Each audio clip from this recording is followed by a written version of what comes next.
Oke, bismillahirrahmanirrahim. Assalamualaikum warahmatullahi wabarakatuh. Ketemu lagi di mata kuliah imunoserologi. Kebahasannya adalah terkait dengan vaksin ya.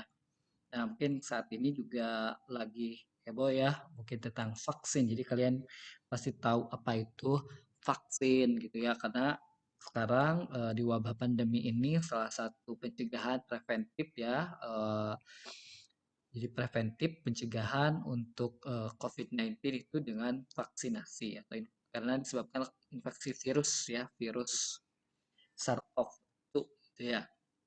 Oke, ini glosorinya. Jadi immunity itu apa? Jadi immunity adalah kemampuan tubuh untuk mentolerir keberadaan materi yang berasal dari tubuh itu sendiri ataupun non-sep ataupun dari materi lain. Jadi itu adalah kekebalan atau sistem imunitas kita ya. Jadi kemampuan tubuh manusia untuk mentolerir gitu ya keberadaan materi ataupun zat asing yang masuk ke dalam tubuh baik itu dari diri sendiri ataupun dari zat asing yang masuk ke dalam tubuh gitu ya. Jadi maksudnya yang dari diri sendiri itu contohnya adalah sel kanker gitu ya. Itu ya itu yang dari tubuh sendiri. Non-sep seperti contohnya adalah mikroorganisme yang masuk ke dalam tubuh.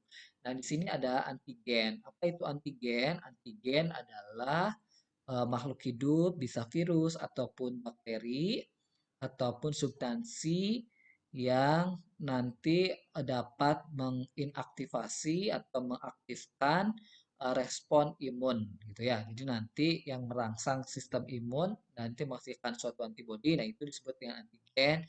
Kemudian antibodi adalah produk atau molekul imunoglobulin, protein ya, protein molekul yang dimana dia dihasilkan oleh suatu sel leukosit yaitu limfosit B.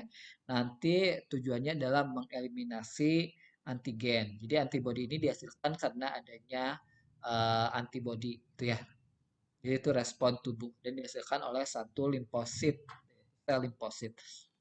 Nah, imunitas di dalam tubuh kita itu, imunitas itu ada yang aktif dan pasif. Nah, di sini ada yang aktif, aktif dan pasif juga ini dibagi ada yang netral, ada yang artifisial. Yang artifisial itu artinya buatan.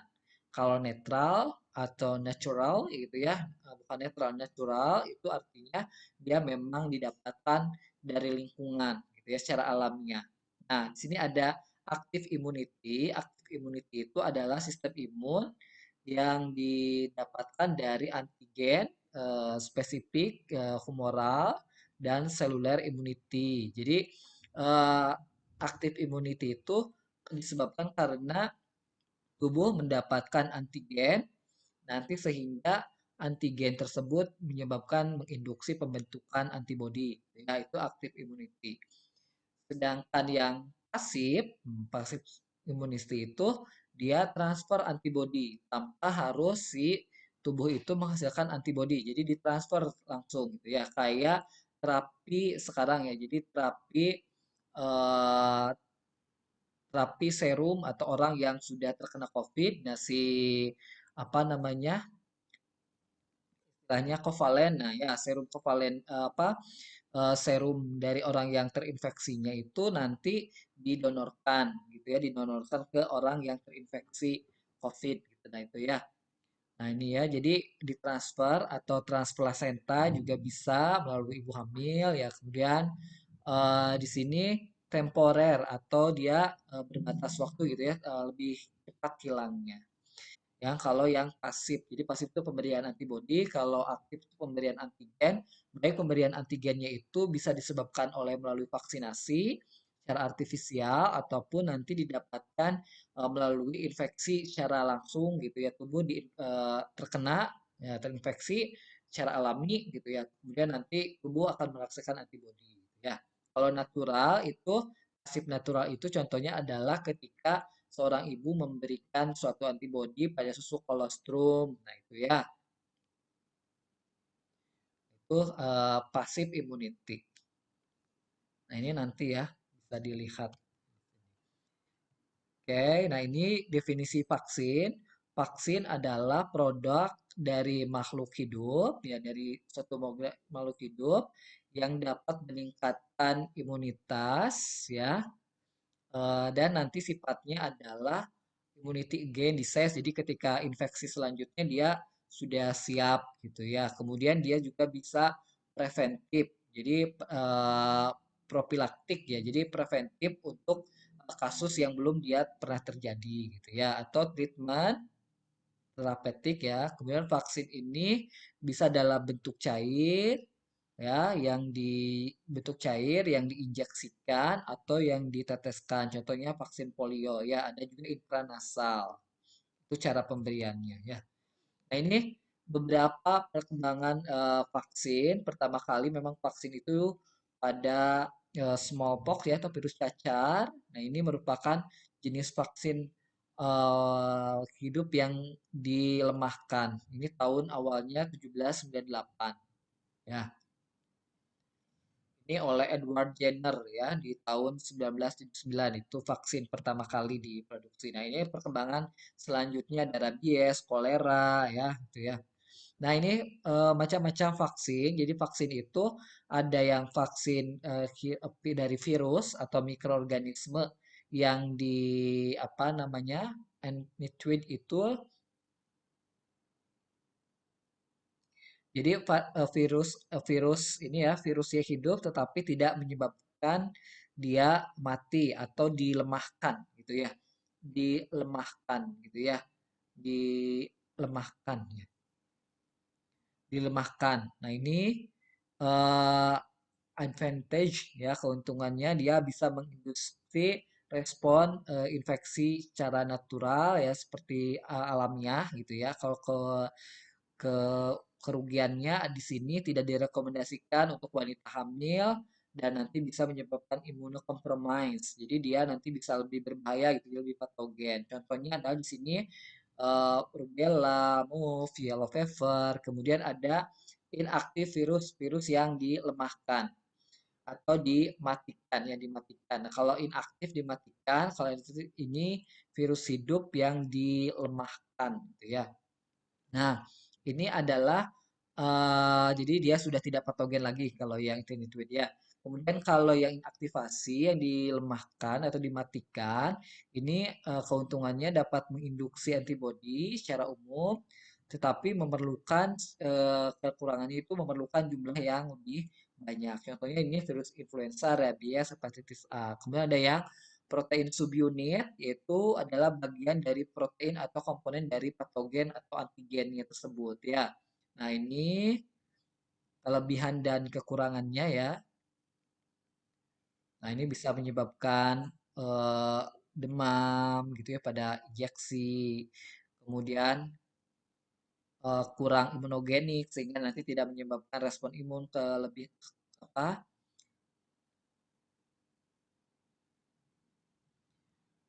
Nah, ini ya. Kemudian di sini influenza. Contohnya di sini influenza. Kemudian yang virus rekombinan. Nah, ini rekombinan itu dia menggunakan host cell yang lain gitu ya. Kemudian di sini ini kelebihan dan keuntungannya bisa nanti dilihat dan contohnya ya. Jadi bisa menggunakan protein rekombinan, kemudian peptida atau produksi dari fragmen dari antigennya. Jadi hampir sama dengan yang subunit. Kemudian ada juga yang nucleic acid atau vaksin DNA ataupun RNA. Ini isinya adalah DNA ataupun RNA dari vaksinnya. Contohnya yang COVID-19 ini menggunakan yang ini ya, yang peptida dan nucleic acid. Nah, ini ya. Live ini contohnya di sini adalah virus yang penyebab penyakit, kemudian ini dipanaskan sehingga nanti dia dilemahkan gitu ya, dilemahkan sehingga nanti diberikan formulasi kemudian menjadi vaksin. Nah, kalau yang inaktivasi dia dimatikan, setelah mati baru dijadikan vaksin. Ini ya.